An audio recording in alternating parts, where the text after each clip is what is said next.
ಅಂತ ಮದುವೆ ಆಗಿ 10 ವರ್ಷ ಆಗ್ತಿದೆ. ಇದು ನಮ್ಮ ಯಜಮಾನ್ರು. ನಾವೆಲ್ಲ 10 ವರ್ಷದಿಂದ ತುಂಬ ಚೆನ್ನಾಗಿದ್ದು. ಇತ್ತೀಚೆಗೆ ಇವಳೆಲ್ಲ ಇವಳು ನಮ್ಮ ಲೈಫಲ್ಲಿ ಬಂದು ತುಂಬ ಇದು ಮಾಡಿ ಇವರಿಬ್ಬರು ಹಿಡ್ಕೊಂಡು ಹೋಗವ್ರೆ. ನಾವು ಅವ್ರಿಗೋಸ್ಕರನೇ ಕಾಯ್ಕೊಂಡಿದ್ದೀವಿ. ಮಕ್ಕಳೆಲ್ಲ ಅನಾಥಾಗ್ಬಿಟ್ಟಿದೆ.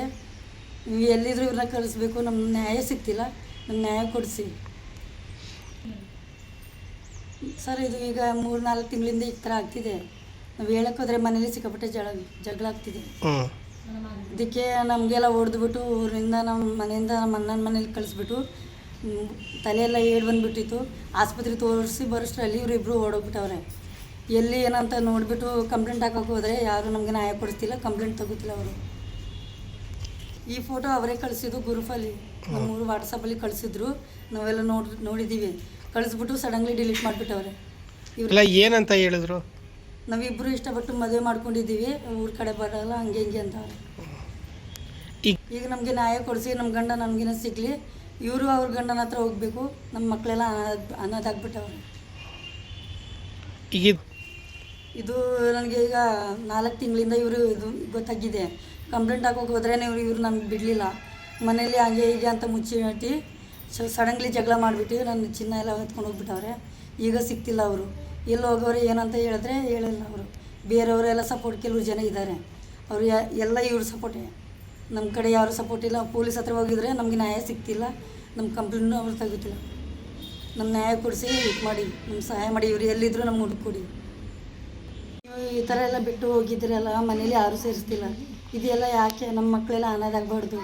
ಇನ್ನು ಎಲ್ಲಿ ಹೋಗಿದೆ ವಾಪಸ್ ಬಂದಿರಿ. ನಾವು ಸಂಸಾರ ಹೊಸದಾಗಿ ಮಾಡೋಣ, ಚೆನ್ನಾಗಿರೋಣ. ಅವ್ರ ಸಹವಾಸ ಅಂತ ಹೋಗಬೇಡಿ.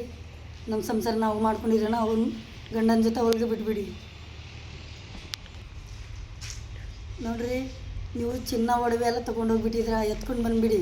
ಅವ್ರ ಊರಲ್ಲಿ ನಾವು ಏನೋ ತೀರ್ಮಾನ ಮಾಡ್ಕೊಂಡು ನಮ್ಮ ಸಂಸಾರ ನಾವು ಮಾಡ್ಕೊಳ್ಳೋಣ. ಅವ್ರ ಸಂಸಾರ ಅವ್ರು ಮಾಡ್ಕೊಬಿಡ್ಲಿ. ನಾವು ನಿಮ್ಮನ್ನೇ ನಂಬ್ಕೊಂಡಿರೋದು. ಮನೇಲಿ ಅಂತೂ ಯಾರೂ ಸೇರಿಸ್ತಿಲ್ಲ. ಬೀದಿಲಿ ನಾವು ಇರೋದು.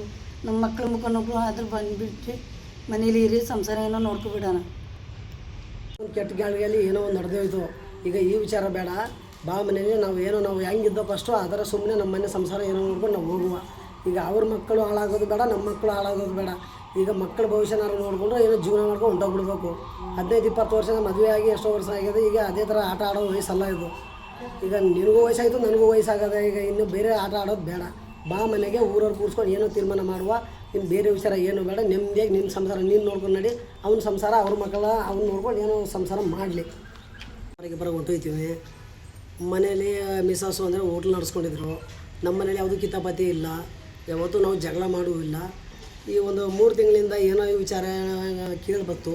ನಮಗೂ ಅನುಮಾನ ಇಲ್ಲ. ಏನೋ ಫ್ರೆಂಡು ನನ್ನ ಜೊತೆಲೇ ಇರ್ತಾನೆ. 24 ಗಂಟೆ ಜೊತೆಲೇ ಇರ್ತೀವಿ, ಒಟ್ಟಲ್ಲೇ ಇರ್ತೀವಿ. ಈ ಥರ ಮಾಡೋಕ್ಕೆ ಚಾನ್ಸಸ್ ಇಲ್ಲ ಅಂತ ನಾವು ಹಂಗೆ ಅಂದ್ಕೊಂಡಿದ್ದು.